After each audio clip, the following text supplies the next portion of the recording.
പെരിങ്ങാട് പുഴയും പുഴയോരവും റിസർവ് വനമാക്കി മാറ്റുന്നതിനു വേണ്ടിയുള്ള സംസ്ഥാന സർക്കാരിന്റെ കരട് വിജ്ഞാപനം എത്രയും പെട്ടെന്ന് പിൻവലിച്ചില്ലെങ്കിൽ ശക്തമായ സമരവുമായി മുന്നോട്ടു പോകുമെന്ന് DCC പ്രസിഡന്റ് ജോസ് വള്ളൂർ.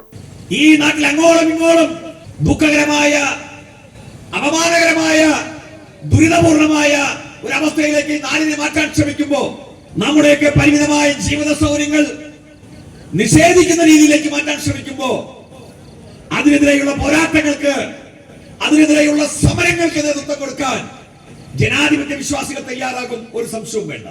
പെരിങ്ങാട് പുഴ സംരക്ഷിക്കണമെന്നാവശ്യപ്പെട്ട് TN പ്രതാപൻ MP നയിച്ച പദയാത്രയുടെ സമാപന സമ്മേളനം ഉദ്ഘാടനം ചെയ്ത് സംസാരിക്കുകയായിരുന്നു അദ്ദേഹം. ജില്ലാ പഞ്ചായത്ത് അംഗം അഡ്വക്കേറ്റ് മുഹമ്മദ് ഗസാലി അധ്യക്ഷത വഹിച്ചു.